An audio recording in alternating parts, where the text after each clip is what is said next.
Hello. Today we're going to talk a little bit about object relations theory. What is it? It's a term that comes from a whole line of British theorists who followed Sigmund Freud, like Melanie Klein, Ronald Fairbairn, D.W. Winnicott, Michael Balin, Wilfred Bion. These are British theorists that then led to us American object relations theorists, one of which I am. And we have here also Margaret Mahler, Althea Horner, Thomas Ogden, Michael Eigen, different object relations theorists in the American tradition. But I'm going to break it down to some very basic fundamental things about development that make it meaningful to all of us.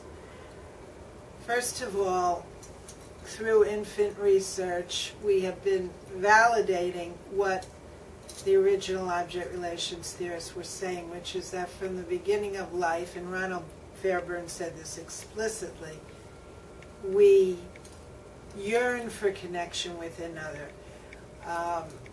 The infant with the mother, Winnicott says it as there's no baby without the mother, there's no mother without a baby. The mother is made into a mother by mothering a baby, and the baby couldn't exist without mother. So that's another way of saying we have to have connection. That's what makes us human. But that's what makes us human initially, and it's also what allows us to develop and become personalities and go through all the stages of development to become adults. So initially we have that primal connection with the mother, and we talk about the breast mother, the initial connection with the breast, and through feeding, but then through being held in the holding environment that Winnicott talks about with the mother. And then connection, but there's also then separation, individuation that Margaret Mahler talks about, where we have to also be able to be separate from the mother and internalize her and sustain connection while being more independent, separate, and having our autonomy. And there's a whole dance back and forth between being separate, coming back to mother, and being with her, just being with her, with our needs without her intruding. These are all things that Winnicott talked about. That way we internalize some of mother so that we can be more on our own. In fact, Winnicott talks about the capacity to be alone. If we can be alone with a mother with us, or another, even the therapist with a patient with them, certain psychological experiences of another inside of us get built into us, and then we can be alone with ourselves and have our own internal dialogues and have a sense of presence with another, rather than feeling a void or a vacuum or a total emptiness inside. So this is what helps make us human. This is what allows us to be creative. This is what allows us to have a free flow of thoughts and feelings through us, rather than to be paralyzed, cut off, numbed out, and have symptoms of all kinds.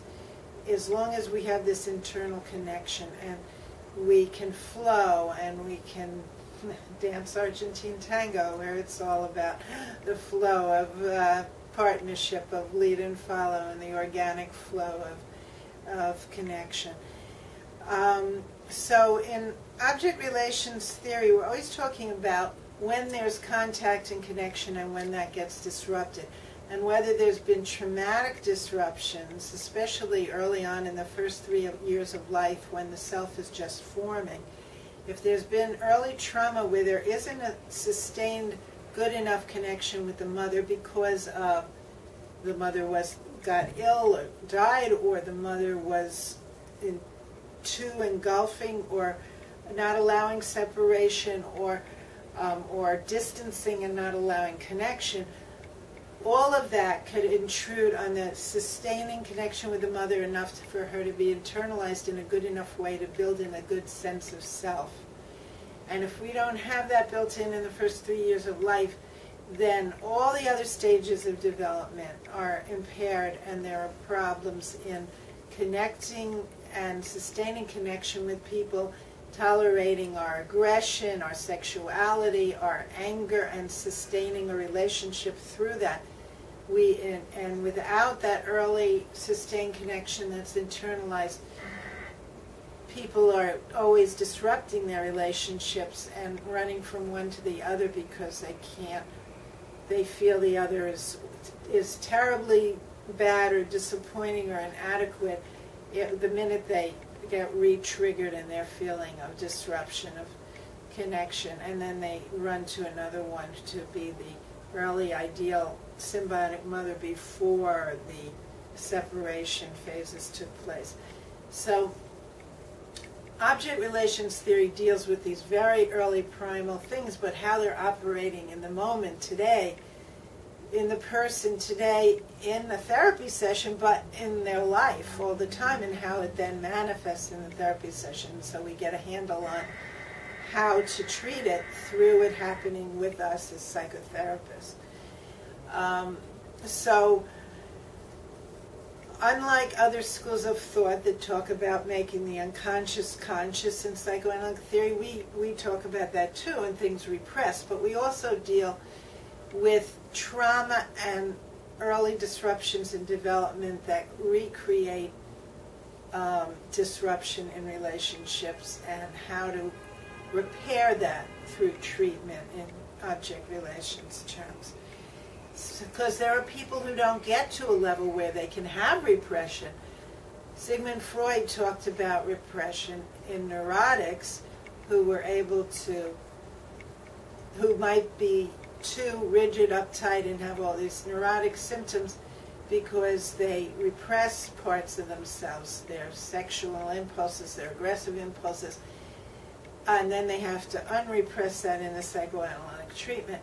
But there are a lot of people that don't even have the luxury of repression and the containing aspects of repression because they've been so disrupted early on in their primal connection with the mother and haven't internalized her as good enough and have that sense of self built in from a sustained internal sense of her being there.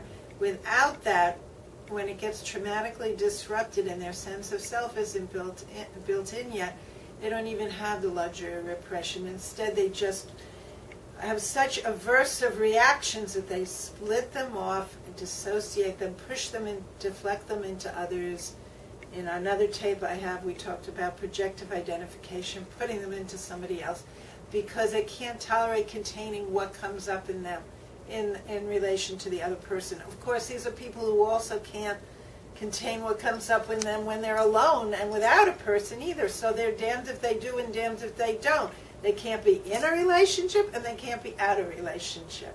Now, perhaps because of anti-feminist trends, this has often been said about women, that the guy who says, I need a woman, you can't live without women, but you can't live with them. Well, it's actually about human beings. If you have a problem being with another person and sustaining, it's not about a man or a woman, it's about a primal need for another. And anyone who cannot tolerate what comes up inside of them when they're in a relationship and disrupts the relationship will be in this damned if you do and damned if you don't position, that you can't be with them and you can't be without them.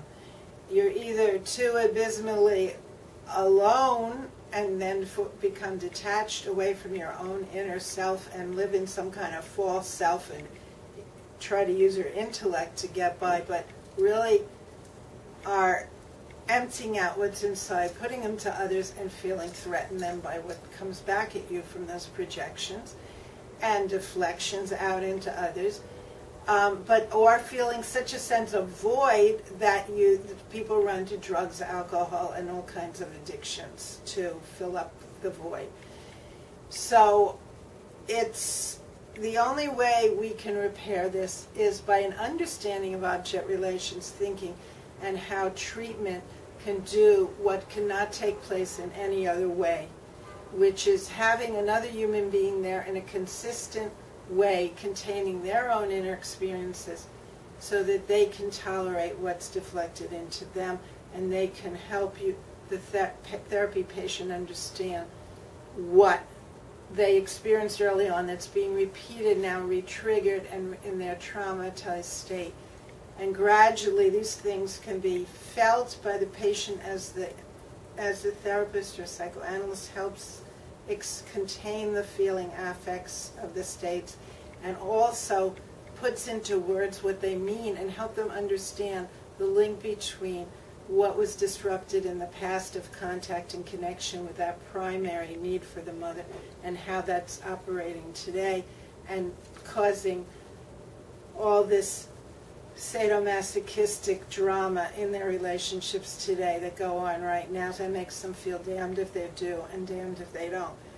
Only with the trained psychoanalyst who can experience this and put it into words as it's happening in a personal way with them, with the patient, can over time the patient realize what's being triggered in them again and again, and why they're having such troubles in their relationships, or why they isolate themselves and are afraid of even being in a relationship. So, although it is difficult to commit then to a therapy schedule where they come regularly and they're committed to appear at a certain time to pay the therapist, these are the conditions necessary to make it possible for the therapist to be there who's experienced and trained, commit their time, get a fee for their experience and their commitment of time. And therefore this is a person who could be with them in a way nobody else in their life can. Because everywhere else in their life, they're going to be re-triggered, and other people are going to just either walk away from them or get back at them in some way and retaliate, because they get reactive to what they're trying to, their hostilities and that they're putting out to get away from relationship. So only the trained psychoanalyst, object relations psychoanalyst, can process this and contain it, and then help in a very related, warm way, help the patient understand it. And the therapist sometimes has their own reaction, but it's the training and the experience that allows us to use those reactions to understand what's being re-triggered in us, of the child in the patient that's screaming for help and who's hungry and starving and therefore enraged, or also to feel that they're being made to feel like a sadistic, persecutory parent who's being mean to them or attacking them, and can feel these things but not actually do these things, and not actually react these ways, but to take their reactions and try to keep them internal and use them to understand what the patient is going through. That's a recreation, re-triggering of early disruptions in contact and connections in the earliest time of life. So this is an ongoing process and a communication process. Gradually the patient can come to trust the therapist, even if sometimes the therapist gets, a little reactive, a little angry, a little distant. That can be talked about too, as long as it's not too much, and it's not like they get in their other relationships where it really becomes a whole hostile, sadomasochistic pattern of one person reacting and the other reacting back in a mean and hostile way, or abandoning or depriving way. And with the analyst who's trained and works with this continually, there's a communication that can go on with the adult part of the person so that they can understand what they're trying to provoke in the therapist because of what's inside of them that they can't tolerate. Because it has to do with the traumatic disruption of contact and connection in the earliest time of life. So that's what I all the time for today about object relations theory.